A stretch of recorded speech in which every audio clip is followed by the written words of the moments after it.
You're listening to a CanadianMovieCrew.com production. Coyote Ugly is the story of one songwriter's attempt to hit it the big time in New York City.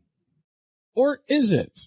You can try to resist, try to hide from my kiss, but you know that you can't fight the moonlight deep in the dark. You'll surrender your heart, but you know. Well, welcome back to the Or Is It Movie podcast, where we try to find the real story behind the story. I'm Sean Taylor. I'm Tex. And I mean Mark. And today we're taking a look at 2000's Coyote Ugly. Wow, yeah. 2000? 2000. Oh my god, I'm old. I'm surprised Wow. the music didn't give that away itself. Oh, well, no, it was definitely, of its time and whatever. Just, fuck me, I'm old. Mm-hmm. Yeah. Yep. Mark, I'm assuming you've seen this before. Yes. Yes, but not this version. I happen to have gotten the unrated cut. Oh, so did I. So, this movie just got a whole lot better. Wait, what? Because there's nudity. The first time that, when it first came out, there was no nudity. There was implication, no nudity.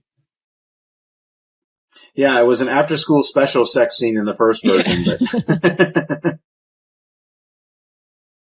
Yeah, I don't even think there was a sex scene the first time, really. There was the implication of sex, but not actual. Oh, well, yeah, that. I think that's what I saw. I didn't see the unrated version, so. Yeah. I think in the first version, they go to kiss and then the sign comes up and says, like 2.5 minutes later, and then they're just putting on their clothes. Yeah. Exactly. Yeah, wow.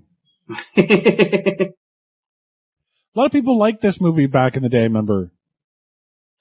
But I think it was because of the soundtrack.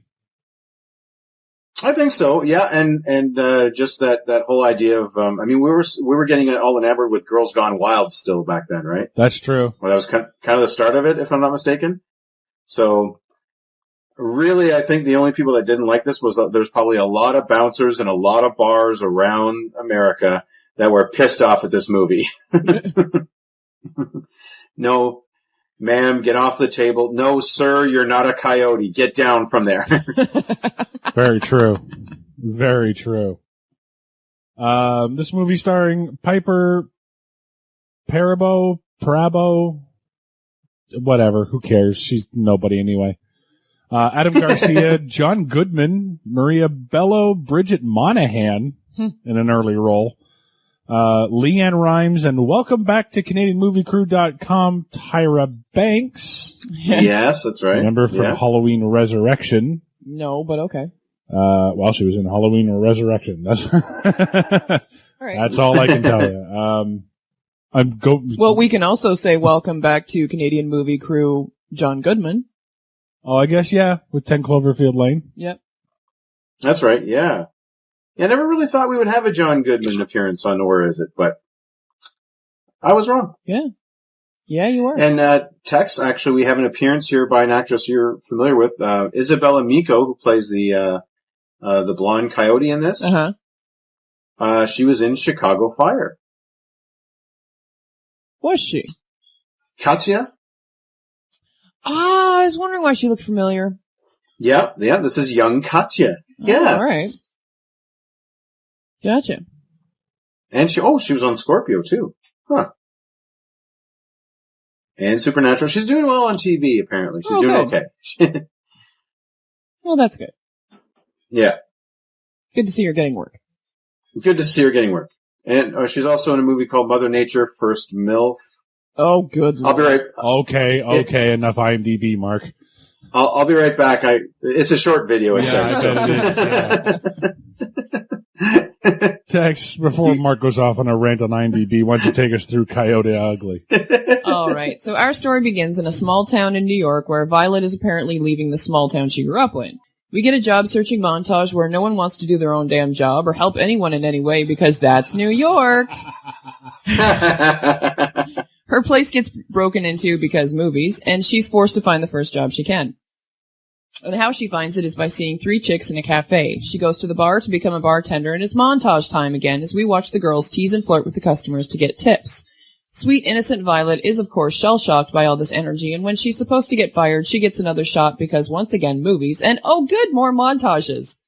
Kevin comes to the bar, of course, to make some money. Violet auctions him off while he practices his stripper moves.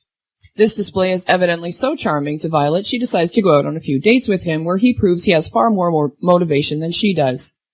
The next night, Violet manages to stop a riot happening in the bar by singing, because nothing stops a rowdy crowd like music that was already playing. Hey, look over there! Anywho, Kevin helps Violet with her stage fright with sex, and then, oh, did someone say montage? Because it's time for a montage once more. Daddy sees her at the bar and gets upset. Violet misses her chance to perform at a club, and when Kevin shows up at the bar, he starts a fight. She gets fired from Coyote Ugly, I guess, breaks up with Kevin, I think, and then goes to her friend's wedding. Yeah. Daddy gets in an accident, gives Violet some exposition, and oh, look, a montage. Annie doodles. Eventually, Violet gets a gig, and Kevin shows up just in time not to let her blow it. Leanne Rimes gives a cameo. Violet gets up on the bar with her and begins auctioning off her father. Violet makes an arrogant comment that implies all Kevin ever wanted to do was find a famous girlfriend, and roll credits. That's a good point right there at the end there. That parting shot was quite nice. I like it. Yeah. Thank you. Well, that was the first thing I thought of when she was like, how does it feel to know all your dreams came true or whatever? I'm like, wait, he still has like 4 fucking jobs. He's still, and like he's dating you, and what, now his dreams have come true? Huh? Yeah, I'm like what dreams? What the fuck is this guy? Yeah, her dream came true, but his didn't. Well, her dream of being a songwriter. A successful songwriter. Okay, fine, but a songwriter. Like, she spends most of this movie getting over her fear of performing, and she ends up just being a songwriter. I know. Someone who doesn't perform. Yeah, what? Why? Why do we need that? It's true. There's no need for this story or this character arc, because she doesn't, like, if it was about her getting over writer's block as a songwriter, yeah, ta-da, there, better movie. Yeah. But getting her to, because she does it all the time too, throughout the entire thing, and the movie even calls it out. Well, what about that shit you do at the bar? Well, that's not her songs. Because apparently that fucking makes a difference. So No, what? it doesn't. Stage fright is stage fright, period. You know what? This makes about as much sense as you or I, Sean, getting up on stage, doing a set that Jerry Seinfeld wrote, and then being like, no, I can't do my own jokes. Yeah. What? What gets me is right off the bat that they're doing this whole thing like she's leaving Kansas and moving to New York. But she's in New Jersey. She's leaving New Jersey. New Jersey is right next to New York. People travel to New Jersey every day for work. Or from New Jersey every day for work. Yeah, either way, yeah. Yeah, like, absolutely. It's not like she's moving to Russia. She's not moving from New Jersey. She's moving from New York. No, she's moving from New Jersey. She's in New Jersey. No, it was like San Alamo. I don't even know, but it said New York. No, it was New Jersey. Oh, well, they say, oh my God, I can't believe you. That's why she's called Jersey. Because she's from New Jersey. No, she just called her Jersey because she just decided to come up with that name, Jersey. Well, she doesn't have the Jersey accent like all of her friends do. Yeah. There's a whole bunch of, hey. It actually says New York. Okay, well. It's a place in New York. Hang on, pulling it up. While you look that up, early fun fact, Leanne Rimes did most of the singing for Violet in this movie. Shock. Oh, nice. No shit. Oh my God. Really? She didn't do her own singing? What? I know, right? But it was so convincing. Yeah, it was. Rolls eyes. I love the fact that Kevin helped her get over her stage fright by turning the lights off for like Thank 0.3 you. fucking At seconds. the very end? Yes. Yeah. You have a note about that. Yeah, all she needed was a verse-long moment of silence. Or darkness. Yeah. Like, come on. That was it. And then she starts singing, the lights come up, and she's good to go. Like, fuck off. You want to get over your stage fright? Get drunk. Yeah.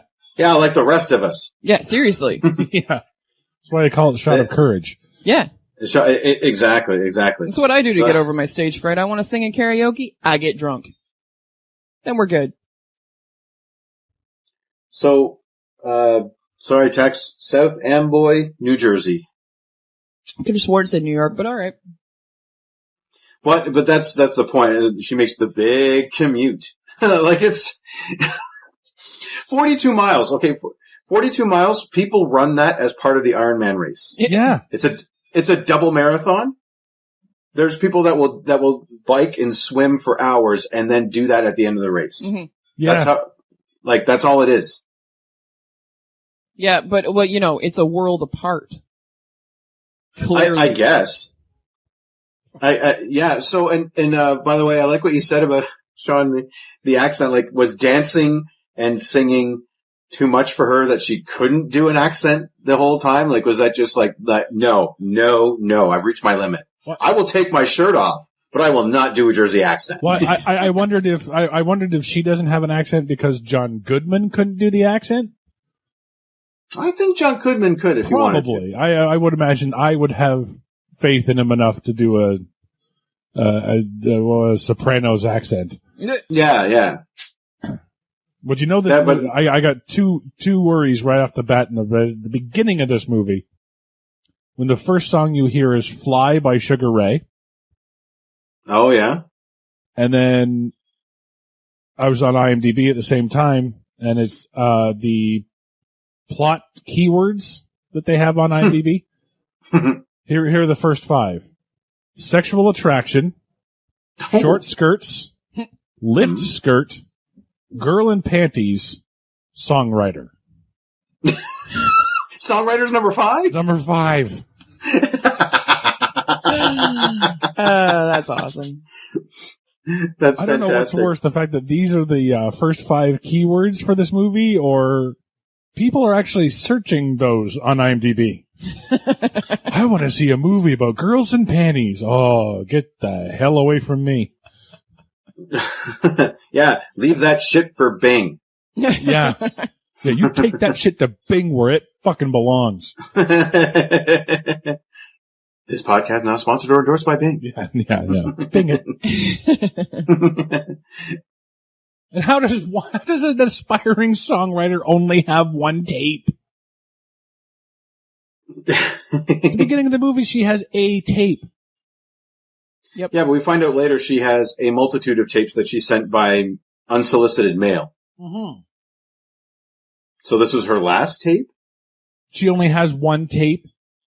Yeah. What was she going to Go do get it. if she goes into a record company, a music company, hands over her tape?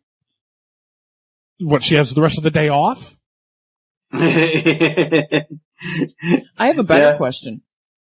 Why did she need to move to New York to mail tapes? Yeah. Yeah. Seriously. Yeah, good question. I don't know. Because there's no such thing as a post office in New Jersey. She did not need to move to New York at all. No, she doesn't. And it's not like moving to New York to become a stripper / bartender, essentially. She was doing a step up from the pizza parlor. Like, fuck. She's making more money as a strip tender. A strip tender. Yeah. Well, that bar actually exists. There are a chain of Coyote Uglies. Oh, I believe that. Oh, I'll bet there are. Yeah. If their business model's like that, I can see why that would be popular. Well, it's essentially a Hooters. Yeah. But don't eat the wings. That's all. Just Yeah. Yeah, because you go there for the wings. Yeah. Yeah. This scene at the beginning here with John Goodman, it's sweet. It really is, reminded me of when I left home. So I remember the day I left, I made breakfast for my dad, and, I made him French toast like I usually do. And he usually said it had too much cinnamon, and he would pretend to choke, And I would laugh and laugh, and he would cough and cough, and then he told me how safe New York was, how clean it was, how everyone was so friendly. The weird thing was I wasn't even moving to New York, so I don't know what that was about. Dad, I'm moving down the street. Why are you telling me about fucking New York? Yeah, moving to Wawa, Ontario, Dad. What's going on? And for those of you who aren't Canadian, yes, that's a real city. I have a note here. Breaking into the music business in New York is hard. Oh. Yeah. And subsequently, working at Coyote Ugly is hard. Did they drive home that point enough in this movie? Yeah, it's kind of weird. Like of all the places that she could get messed up in, she goes for the absolute train wreck first. Because that's what it is. It's organized chaos, that place. Everyone's just screaming, yelling. I don't know how they do any business there. Yeah, seriously. When they're pouring alcohol, they're just literally pouring it wherever. Oh my God, yes. When I was watching that, I'm like, oh my God, that is such a waste of alcohol. You're telling me this place makes money? Fuck you. Yeah, I used to work in a kitchen, man. We're talking portion control constantly. Yeah. And that is the name of the game in any type of situation like that. Portion control.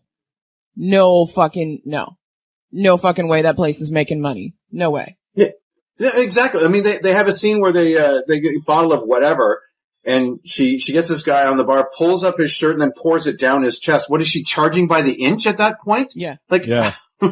How the hell are they figuring out how much money that guy owes, for his tab at the end of the night? It's only $4 a shot.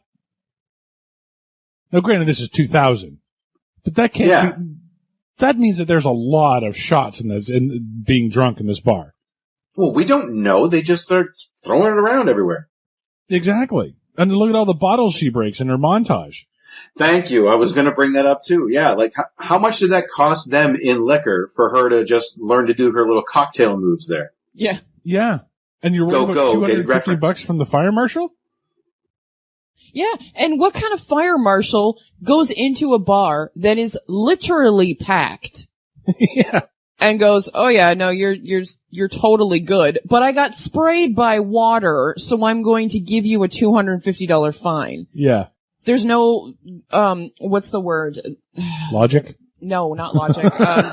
The fire code, whatever. When you have too many people in a space. I can't remember what's the maximum occupancy? Yes, thank you. Maximum occupancy, which they clearly have. They are over their maximum occupancy.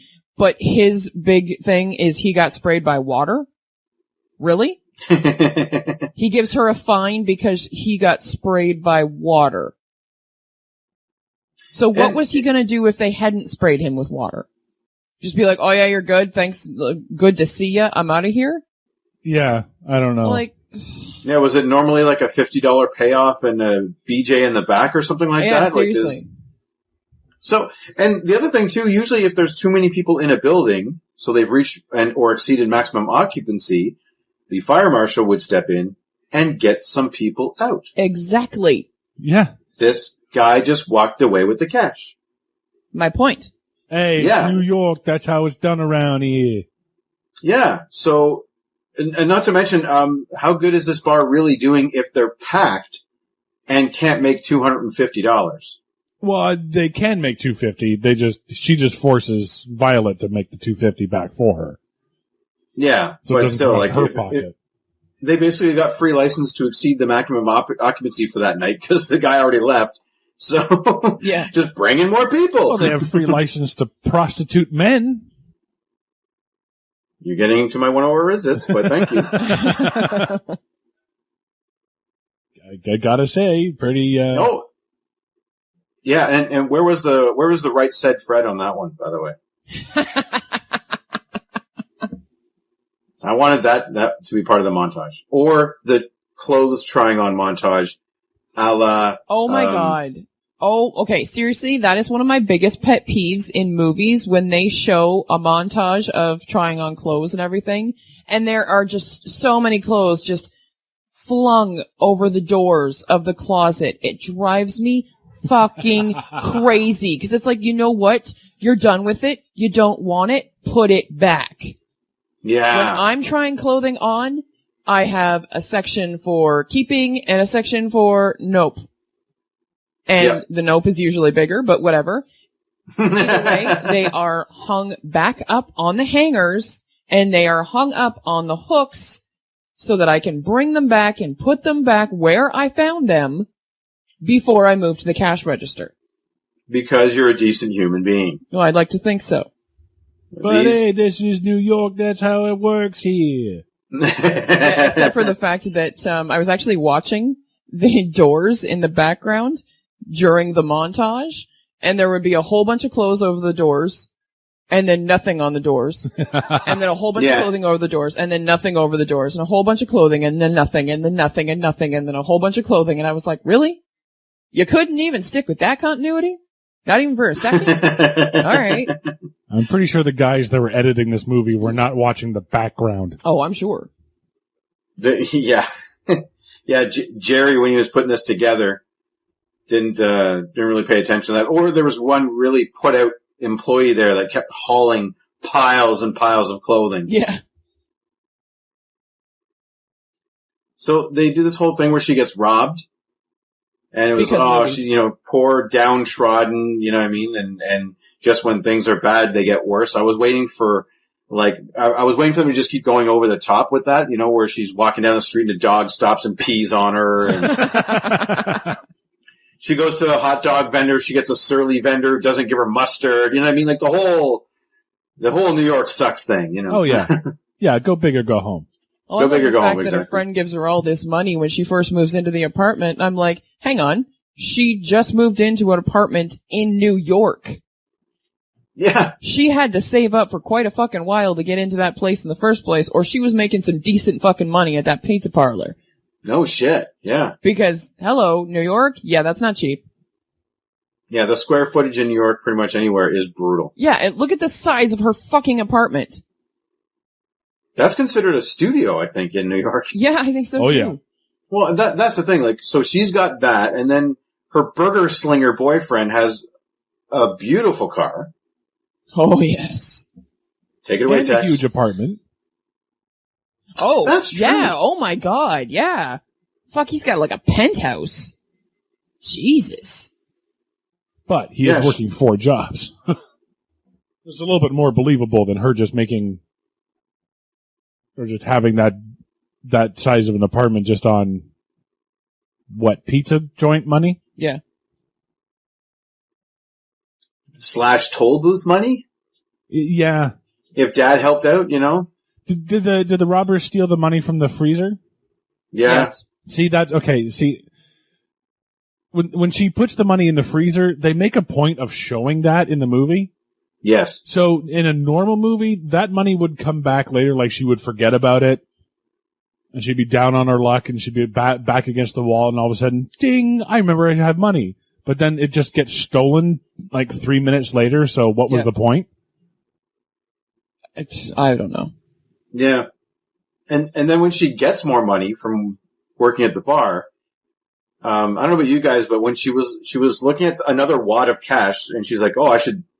She looked at the fridge, I think, and she's like, no, I should spend it. I immediately was like, so on home security? Yeah. Maybe? Better locks on the doors? Yeah. Well, that is shown later on when she's going home and Kevin's leaving a message for her. She's unlocking her door with 4 fucking locks. Oh, good. She took my advice. Yeah. Yeah, she did. I just love how when that scene happens, she's about to have a shower and then doesn't. Oh, yeah. And I was just like, leaves. Okay, fine, spend it, but ew, get clean first. Fuck. It was just established you smell like fish. And you were up all night in a sweaty bar. Yeah, and then you fucking slung fish or whatever for a while. Clean yourself up, then go spend it. Yeah, no kidding. So the sales associates might actually want to come near you to help you purchase clothing in their store. That's right. Just a like tip. how good of a montage are you going to have if you stink? Mm-hmm. Yeah, doesn't make for a good shopping montage experience. That's all I'm saying. And why does she need a fucking fashion consultant or whatever when she says, oh, my fashion consultant's gonna like buy you some clothing, whatever, blah, blah, blah. So apparently all the clothing that she needs is, sleeveless t-shirts that are a little short and, short shorts or tight pants or whatever. Yeah, crop tops and mommy jeans. Yeah. So just fucking tell her to get those things.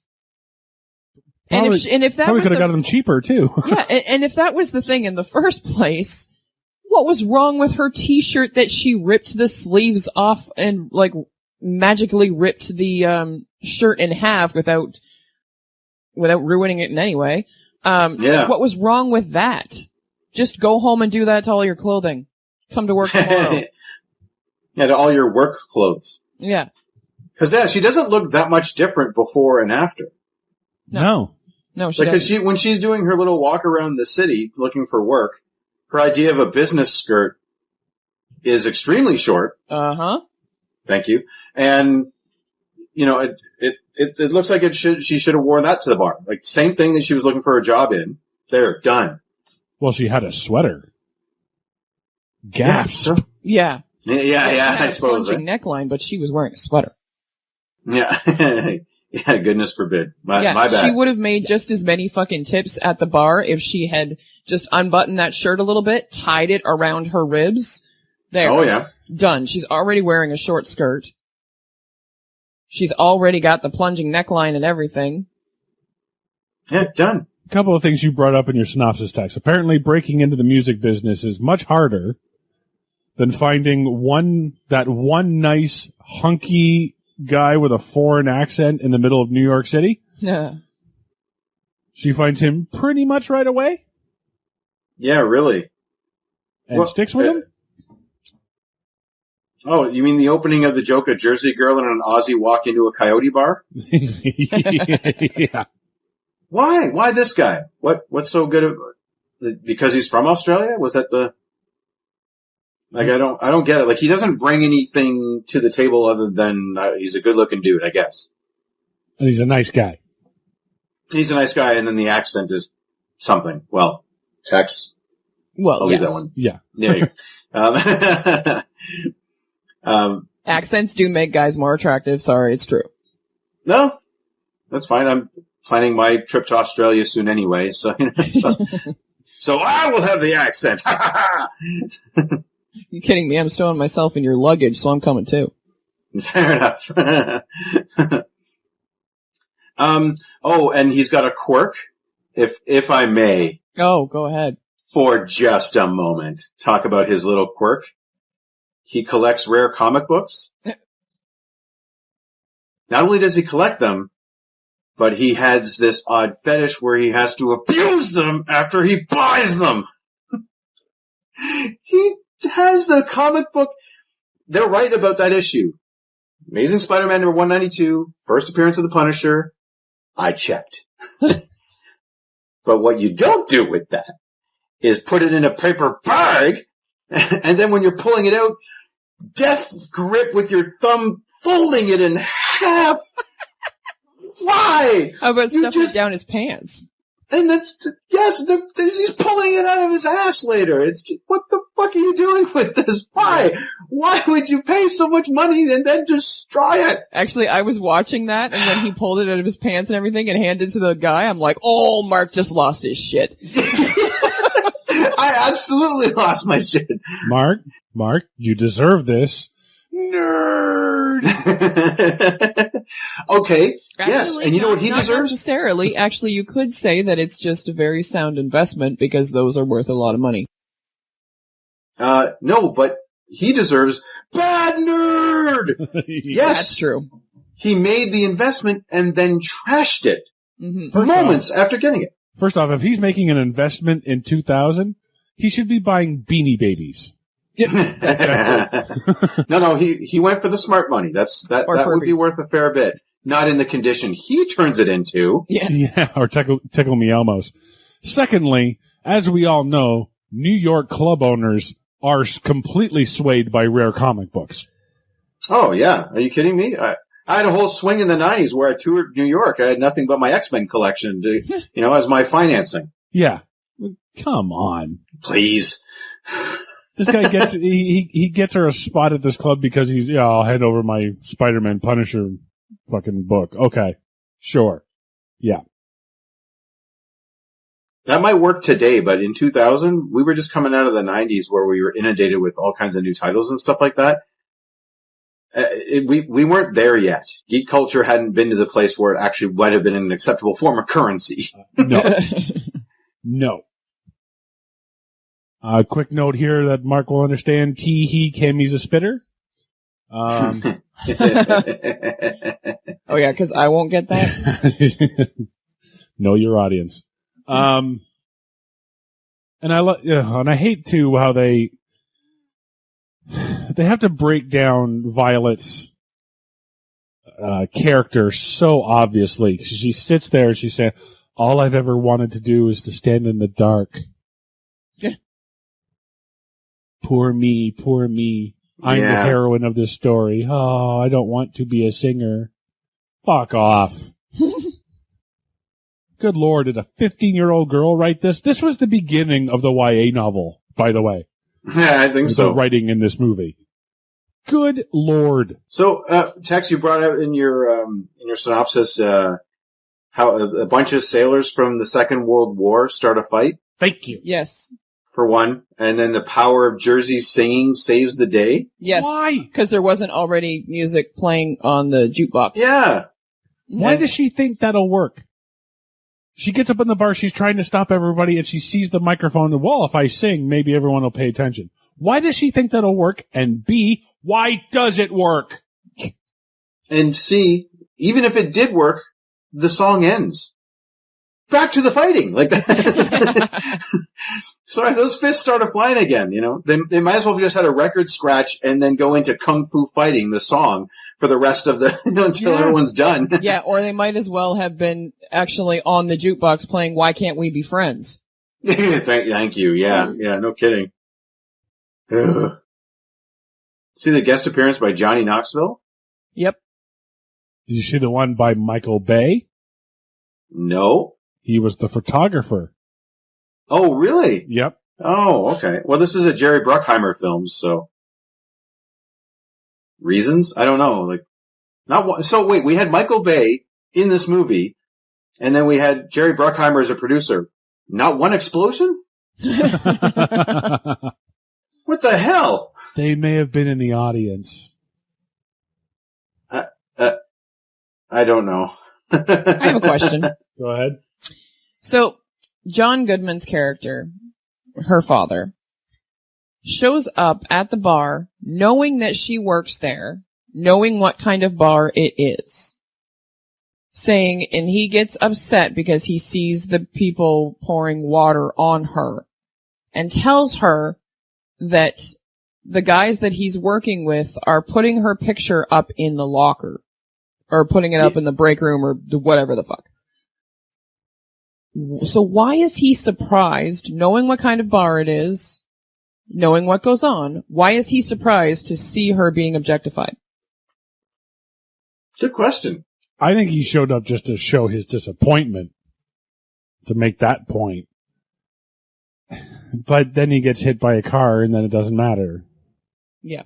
So, Yeah. I mean, he's a dick. Like at the wedding, he's like, "I've never been more disappointed in you," and then walks away. And I'm like, "Good Lord." You know what? Maybe this is just my age, but I'm kind of on board with him.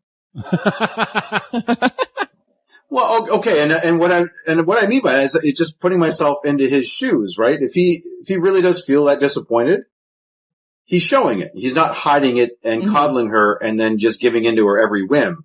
He's kind of laying down, not the law. He's not telling her she can't work there. He's just like, listen, what your choice has disappointed me because I don't want to see you living like this. Yeah, but the only reason to tell her that is to guilt her into stop doing it. Yeah. So essentially you're saying, I want you, essentially he's trying to stop her from doing it, but in a passive way. Yeah, instead of, he can't just tell her to go to her room. So he's doing what he can. He's like, listen, you made a choice and I'm disappointed in it because I don't want to see you being objectified every night and having my coworkers, slapping off to you here in the friggin' booth, All right, I got a question for you guys. How did you guys feel with the don't do the laundry, Dad, because you're a man and can't handle shit by yourself? Oh, God, this one. The dads suck rule of movies. Dads? Yeah, the single dads can't possibly manage anything, even though they've managed to raise a child all by themselves. Yep, a completely incompetent. Nope, the daughter did all the raising. You suck, Dad, but I love you anyway. Like, it's no wonder she doesn't, she still keeps going back to work. Even though he says, I'm disappointed, she's like, yeah, well, fuck you. Do your own laundry. Then come back and tell me something. Yeah. There's that relationship there. Like, he's trying to be fatherly, but at the same time, she's like, you can't even clean your own clothes. Fuck you. Yeah. Now who's being a dick? You said that just to hit my button, didn't you? Yep. Oh, I hate that. God, I hate that. Yeah, I'm sorry. Yeah, men are we're not necessary in the parenting. All we need to do is provide you with fucking sperm, and we're completely useless after that. Fuck you all. Yeah, we can mow lawns, we can fix cars, or at least we can competently hire other people to do it for us. That's about it. Yeah. Yeah, if there's a hole in the roof and it's raining, we have to go up there, comedically fall off the roof. Oh, yeah. We're not fixing it while the wife goes in and phones somebody to fix it to do it for us. That's right. Yeah. Whenever there's something broken around the house, hijinks ensue. Yeah. Yeah, we're all slobbering idiots who will follow the pretty girls no matter what either. Yep. Hey, the only relief... Because that's pretty much established. He can't cook. Yeah. He doesn't have the common sense to actually listen to his doctor, all this other kind of stuff. Yep. At least they took the higher road when they wanted to hospitalize him, and it wasn't, surprisingly enough, a heart attack. Yeah. That's totally what I expected. Yeah, she hasn't been monitoring his diet for a few months, ergo he's going to die, right? That's kind of what they imply. Because she keeps getting on him about eating the egg whites and this and that, so. Yeah, but we see him eating Kentucky Fried Chicken at McDonald's. Yeah, exactly. So, obviously he can't survive on his own. And here's the other thing. So the boyfriend comes in, he's upset because she dresses sexy and dances on the bar to make money. Well, let me just rewind the movie about 40 minutes. Yep, there it is. He's dancing half naked on the bar to make money. Yeah. No shit. Didn't seem to be a big problem when you did it, asshole. And then she gets fired for him coming in and starting a fight. Well, it's not like she told him to come down there and do that.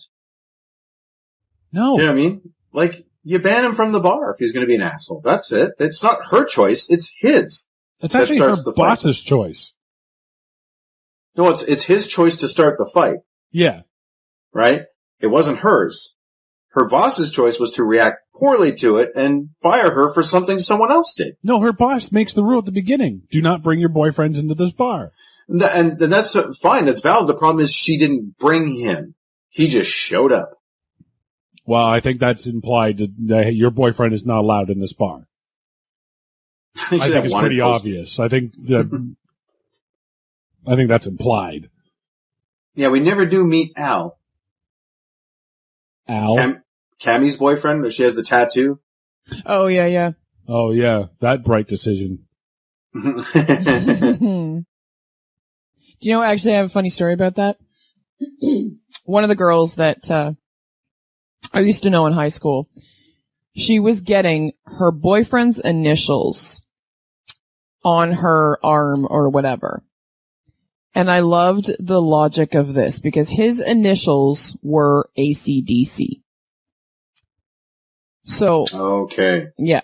I think you guys know where I'm going with this.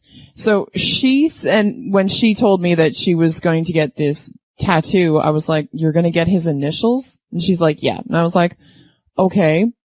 And I was like, I hate to play devil's advocate, but what if you break up? And she's like, well, that's okay. I can just make it look like I got the tattoo because I like the band AC/DC. And I'm like, that's really just as bad. I'm sorry. You don't get a tattoo of your favorite band.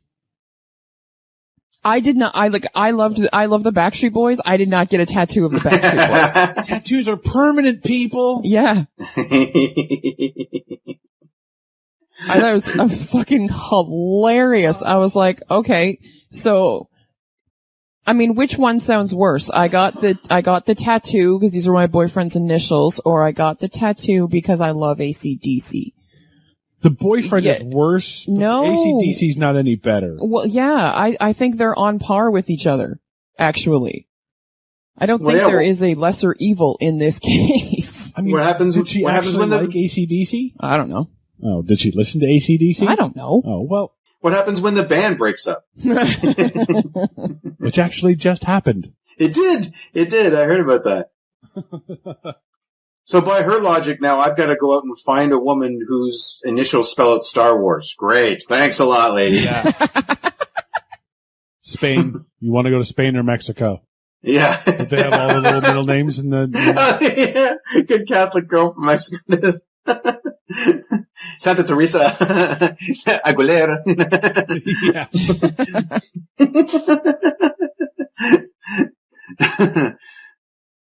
So, I do like the advice that this movie gives about how to make it in the music biz.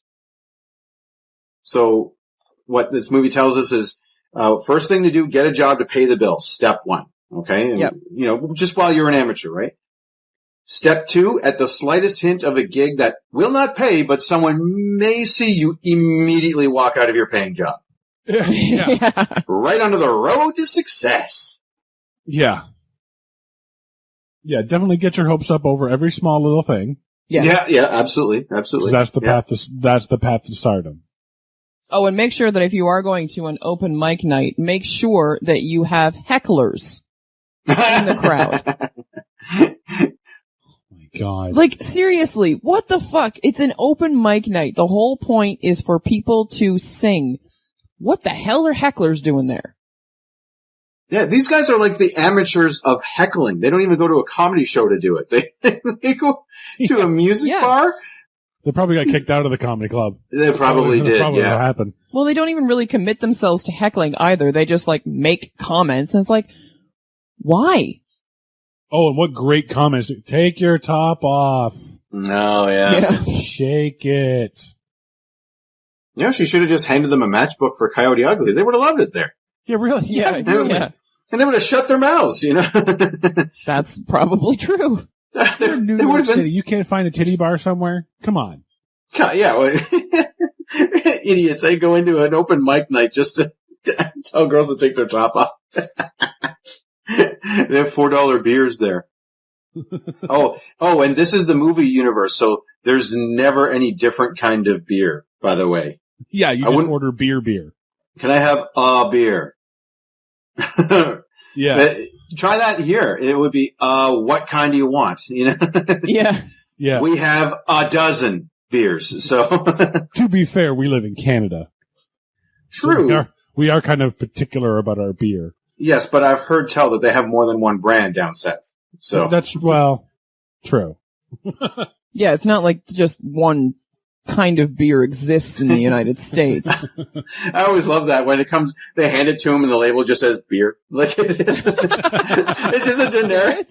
It looks like it was handwritten beer, you know. Just XXX on it. Oh, by the way, just to let you guys know, obviously I watched this movie in 1.5 speed. Up in here is fucking hilarious in 1.5 speed. Oh my god. That is so fun. Y'all gonna make me lose my mind up in here. It's fucking fantastic. I actually rewound that part a couple times so I could hear DMX like chipmunk it. You know what? I kept chipmunking her little speeches about growing up in New Jersey or whatever. That's where I was like, come on, let's get back onto the bar. Oh, My only now point. we know. My only point, Tex, is that song, while awesome in 1.5 speed, not so good in half speed. Don't ask me how I know that. oh. Yeah. Go, make me lose my mind. Roll. What you gonna, Up in here. I will say, though, there were a couple points, thanks to the soundtrack, there were a couple points where I took it off of 1.5 speed so that I could hear the music. There are points in this movie I paused the movie and went to YouTube just to listen to the song. I'm like, that was a good song. I like that. Oh, yeah, I did that after the movie was over. I was like, oh, that made me want to hear the song without fucking people talking over it. Now, Sean, in one of the bars that she goes to maybe potentially play, but then have mommy issues. Yeah. What was the name? There's a band that actually I recognize the song, so they've been on, but I can't remember the name of the band. Calling. It's The Calling, singing. The Calling, Will thank Go. you. And that's actually one of my facts from the end of the song, but I'll get to it now. The band The Calling is featured in the bar, Violet, the bar that she goes to at the beginning of the movie. They perform wherever you go, but the song is not featured on the soundtrack. Oh. And this is an editorial, which is criminal. Absolutely. Considering it features Battle Flag by Pigeonhead. Okay. Unbelievable by EMF. Of course. And The Power by Snap.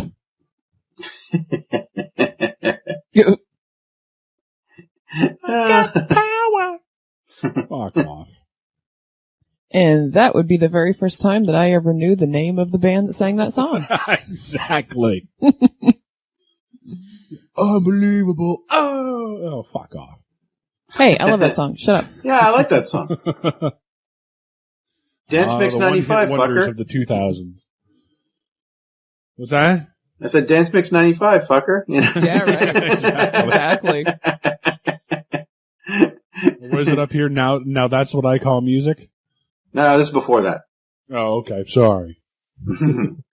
So, and now it's time for another edition of If I Were. Excellent. Yeah. So, as most of you know, I am not a girl from New Jersey who's trying to make it in New York in the music biz. But if I were... Wait. What? I know. True confession. You think you know somebody. However, if I were, I absolutely would write a song every time something fucking happened to me. Oh my God.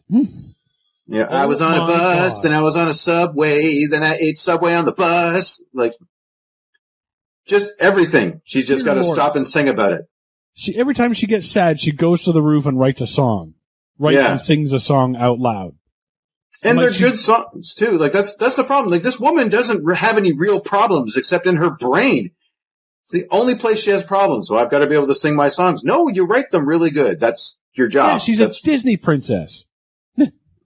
Anytime something happens, she goes off by herself and sing a song. I think it's actually really funny. funny. Disney princess model. I think it's actually really funny how she's talking to that one chick in the whatever record company she goes to, and the chick's like, you need to get an agent to do this and whatever, and blah, blah, blah, blah. Okay, so get yourself a fucking agent. Those are great songs. Yeah. I'm pretty sure a lot of agents would be like, yeah, no, that's good. Absolutely. I'll sign you on. Let's go to whatever record company and get you some business. You're right. I mean, the way they present the music business in this movie, if it's as bad as her experience, then that means every time you turn on the radio in the early 2000s, all you should hear is the news. Every time, all the time, because there's no new music coming around. Because no one can make it. Because no one has any chops. No one gets any chances, opportunities, and none of the people in charge have the wherewithal to seek out good talent. Yeah. No, all the radio stations are playing Pat Boone. Yeah. Elvis. Mm-hmm. And the Beatles. That's about it. And that is all. Yeah. Yeah. Yeah, and everyone else in the music business is just an embittered fucking not even has been, never was. Who doesn't want to help anyone accomplish their dreams. Yeah, like the first lady she runs into talks about the husband left me and my daughter's a bisexual and how can I help you? Yeah. Yeah. But do your fucking job. That's how you can help. Yeah, and when she goes to that one record company and the guy is constantly answering the phone and being like, yeah, I'll transfer you, whatever, blah, blah, blah, and she unplugs his headset, I'm like, you fucking bitch. Yeah. You're out.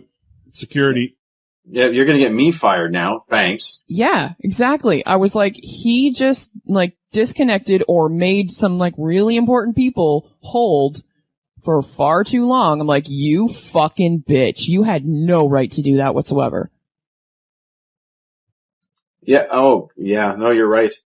Sorry, but can I circle back down to this Disney princess thing? I think we're onto something here. Sean, you already text help as the Disney expert here. Help me out. Mm-hmm. Okay. Sean, you already pointed out every time she gets in trouble, she goes and sings a song, right? Okay. Evil stepsister or stepsisters. Okay. Yeah. The coyotes, when she first gets there, they're evil, right? One of them is more or less. Yeah. Yeah. Okay. Handsome man who rescues her, whose only job is to rescue her and doesn't really have any identity of his own. Yeah. Prince Charming. Yep. Yeah. Prince Charming. Yep. Let's see. Parent dead. What's that? One parent dead. One parent dead. Yep. Kindly fairy godmother in the form of the bar owner. There you go. To helps her learn her lesson and grow. Yep. Yep. And then of course we have our evil overlord in the form of her father. Yep. Unbelievable happy ending that makes no sense in the rest of the movie. Tex, how do we do? Nope, dispute. There's the last one. No, dispute. First of all, the bartender does not help her in any way, shape, or form. She does not help her. She holds her back. Okay. The father actually learns his lesson. Evil overlords do not learn their lesson. Okay.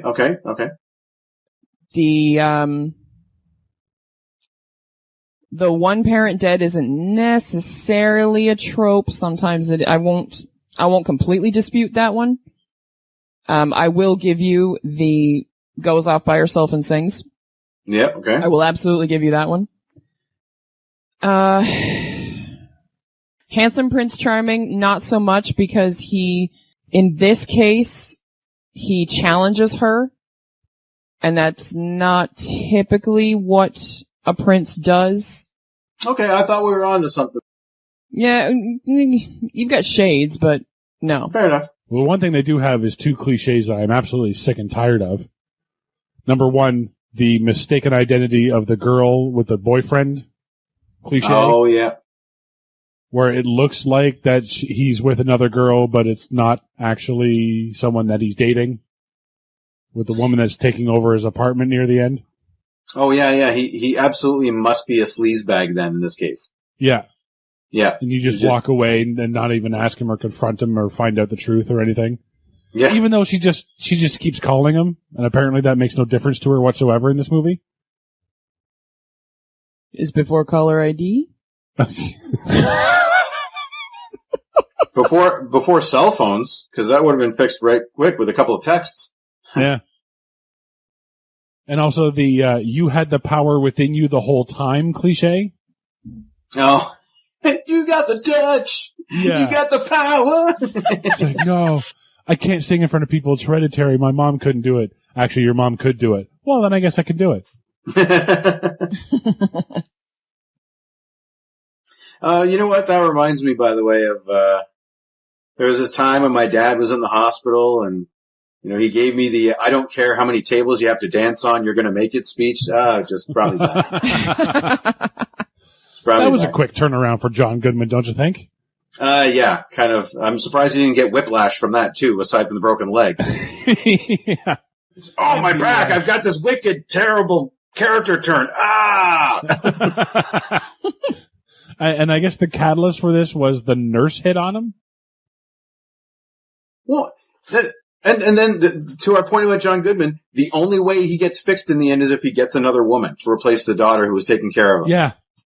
Yeah. They think absolutely shit about his character in this movie.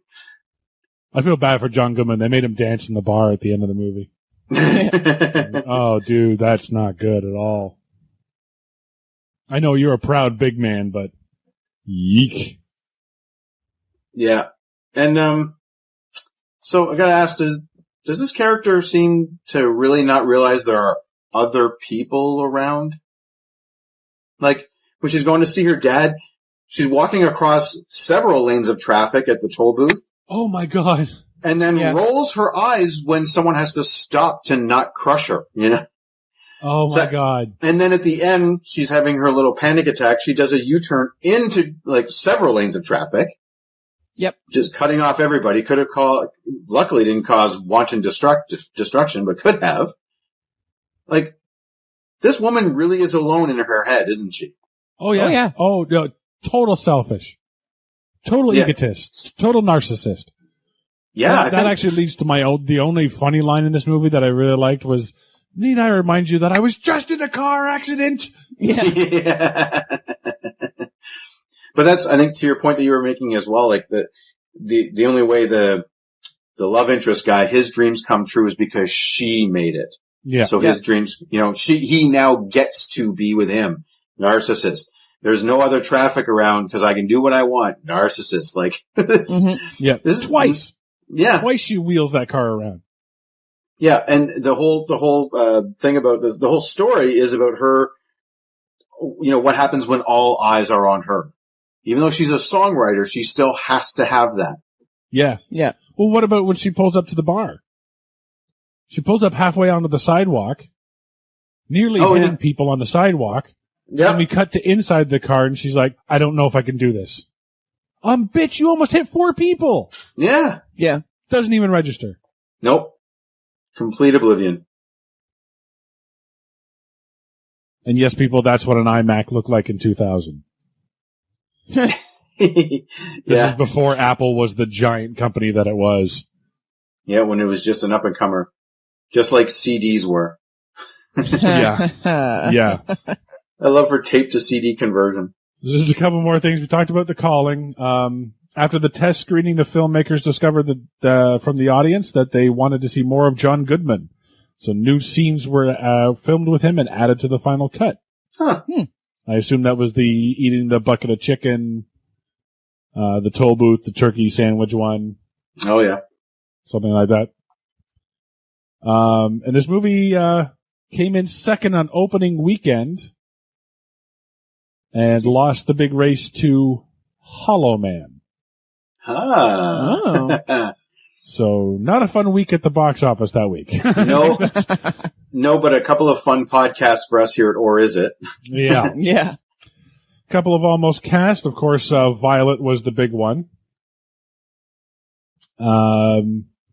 January Jones. Mark, do you know that name? Yes, I do, actually. Huh. Let's see. Most famously from Mad Men. Okay. The girl who played Cammy auditioned for Violet. Oh, yeah. Jessica Simpson. Oh. Who turned down the role because she didn't want to do the explicit sex scene, which they eventually cut out of the original movie. Ah. And of course, because she could do her own singing. Well, exactly. Yeah. Well, yeah. And of course, who was big in 2000, blonde and could sing? Britney Spears. Britney Spears. Oh, wow. This could have been Crossroads. I might have liked this better than... Well, I like this better than Crossroads, despite everything I said. It's not that difficult to like a movie better than Crossroads. You can see our Crossroads review. I liked Man of Steel better than Crossroads. I tip my cap to their texts. So as always on this show, we try to find the real story behind the story, Mark. Okay, I got a few of them here. Or is it the real origin story of Leanne Rimes? I think she's hiding something there. She says that she was the singer and someone else was the songwriter, but she may have danced on a table or two. Just saying. Or is it the story of a girl who learns that the myth of being so good looking that you can stop traffic is true? Or is it the story of sex trafficking in New York?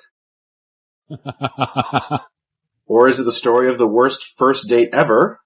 Fishmonger?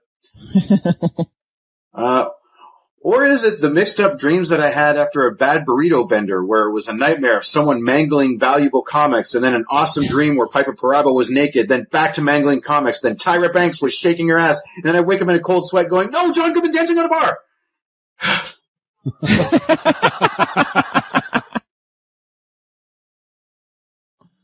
Tex? All right. Well, fuck you, Mark, for taking one of my or is it's. Oh, you had the dream too? No. Yes, I totally did. No, the Leanne Rimes. Oh. Yeah, that one actually came to me last night, so fuck you for taking it. But anyway. The other one I had, or is it sexual objectification, the movie? Yeah. Yep. On all sides. On all sides, yep. Yes. I also had a Leanne Rimes one. I called it, or is it Leanne Rimes' breakaway from the country music and her good girl image and straighten into obscurity? Because she pretty much disappeared after this movie. Remember, she was a big country sensation back when she first covered Patsy Cline's Blue. And then she kind of grew up, and then she got sexy, and then she pretty much left. Or is it boobs, ass, tits, tats, legs, boobs, tits, ass, boobs, tats, legs, tits, boobs? Yes. Need I go on? Or is it drinking pretty girls and the comic book geek gets the girl in the end? Yep, Mark's new favorite movie. I was kind of hoping one of you would do that, so I didn't have to. Because you're right. I want to live in this universe where that happens. I bet you do. You just want to live in the bar. Yeah, live in the bar, get the girl. Come on. So that's going to about do it for Coyote Ugly. I'm Sean Taylor. I'm Tex. And I mean Mark. Join us next time when we'll take a look at the story of John McClane dealing with having kids while filling out his tax return. Bruce Willis doesn't know what boxes to fill out in Die Hard with Dependents. I know that you